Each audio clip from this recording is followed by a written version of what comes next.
Hello, welcome back to my channel. And if it's your first time of visiting my channel, you are highly welcome. You are highly appreciated. Thanks and God bless you for visiting my channel. But just before we dive into this topic proper, I would like you to do me a favor. Please kindly hit the like button in this video. Your like is your like in the video is highly appreciated, because that's the only way YouTube and the Facebook recommend the videos, to others. The more the likes in the video, the more it gives them the opportunity to recommend the video to others. All right, just a quick one. I came across a video of Professor Charles Soludo of Anambra State, where he received Atiku Abubakar, the candidate of PDP. All right, I've got no problem with him receiving Atiku Abubakar. Got no problem with that. Of course, that's how it should be. But in Professor Charles Soludo's speech, I discovered one thing. What is that thing I discovered? I discovered envy. Please patiently listen to me. If there is one person to you listening to me now, I just want to give you a piece of advice.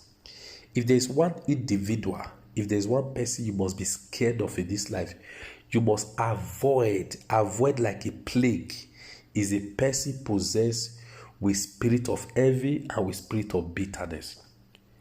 It was bitterness, it was envy rather, that led to bitterness. Envy that make a man in the Bible called Abel, that make a man in the Bible called Cain to kill Abel, because he was envious of Abel, that Abel's sacrifice was accepted, his own wasn't accepted. So that envy led to bitterness and he killed Abel.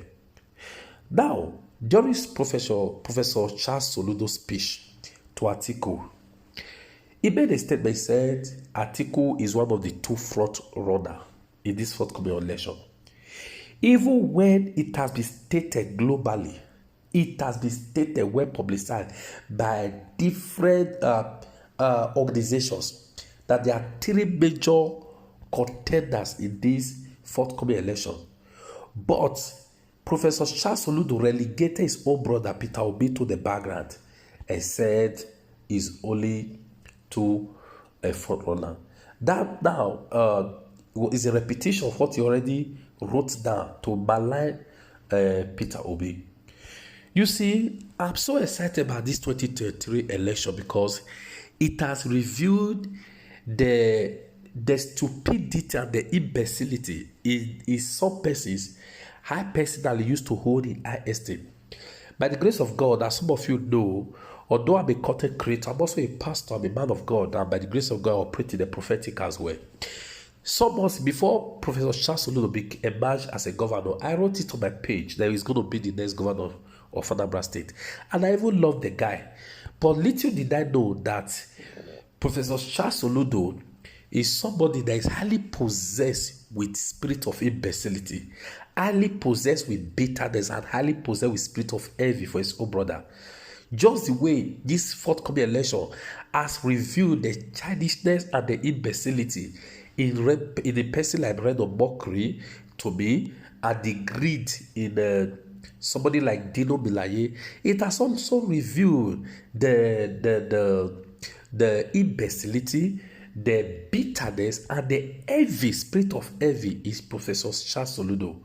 Oh my God. I thought Professor Charles Soludo, I thought he was a wise man. I thought he was an intelligent man. I never knew that guy was overrated. No. Charles Soludo is overrated. He's overrated, man. He's overrated. And if you just watch this video, you see, this is the reason why a lot of us, we are so much in love with Rufai Oseni. During their when they were commenting on the trending news in their studio, Rufai, Ruby Abati, and one other lady, I want you to hear Rufai's speech concerning the Atiku's visit, and the both comment from Atiku and from what's it called, from Charles Soludo. I just want you, I don't want to say much. Please kindly listen to the video, drop your comment, please. Hit the like button and share this video. The Lord bless you. I will see you in my next video. you are one of the two front runners for the presidency of Nigeria. One of the two. And in the fullness of time, we're going to have a conversation. See, I'm in politics, but I'm not yet, I'm still struggling whether I've become a politician or not. I say it as it is. And we come to say it for the sake of this country, for the sake of Nigeria. Let me, on behalf of the government and good people of Anambra, the light of the nation, welcome you to Anambra State. You're welcome. We're in-law. I will say, welcome home, because he is an in-law as well. People forget that. So welcome home. Well, let's take some tweets.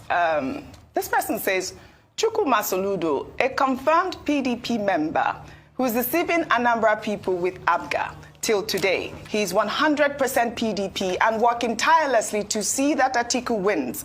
I heard Atiku promised him that he will take over the presidency from him. CC Soludo, Anambra awaits you at the polls in 2026. Well, Harrison wrote, Soludo told Atiku that he is one of the two front runners. We are from Anambra. He will still come to campaign for second tenure. We will remind him how many people that are running by then. Well, Franklin wrote, since you have been going for campaign rallies, sir, you have been visiting the traditional rulers of community. But when it gets to Anambra, you went visiting the governor. You paid to criticize your former running mate. The traditional rulers couldn't receive you, Unify, sir. Well, I think this is another trend on social media, Dr. Abati, because, I guess he's quite apt that, during these rallies, you see these presidential candidates go around and they go to visit the monarchs, but, he obviously went to visit Soludo, which was another topic of debate on social media. But I guess you guys touched on it a little during the headlines. I don't know what your comments are, especially with regards to that last tweet as well.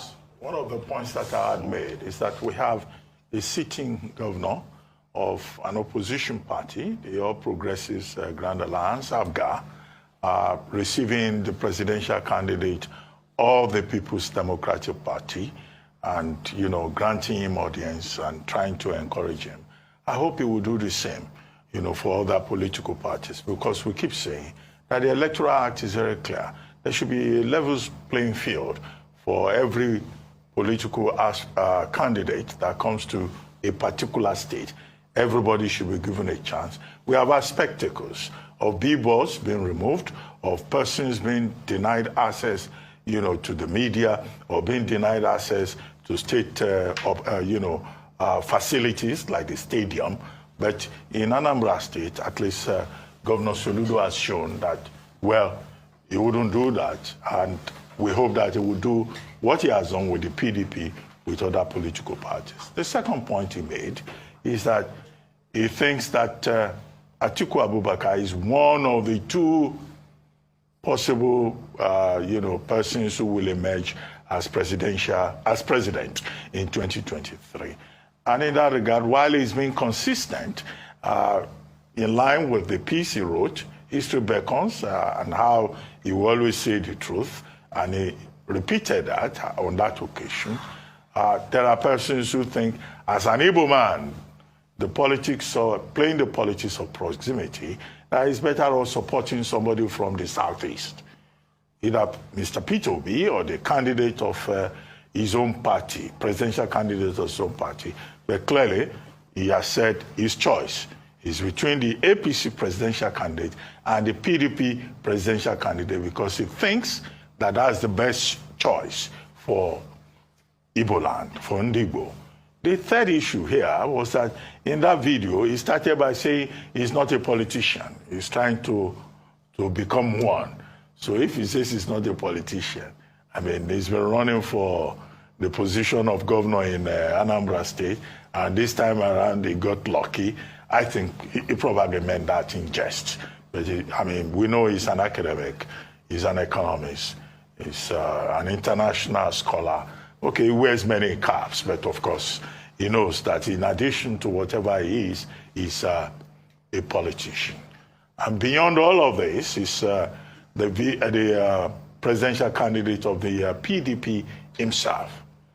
He says he's a unifier. As I said earlier, some people will say, you say you are a unifier, you have not unified your own political party. Even if 9 governors followed him to the event, so many other high-ranking members of the People's Democratic Party also showed up there to show solidarity.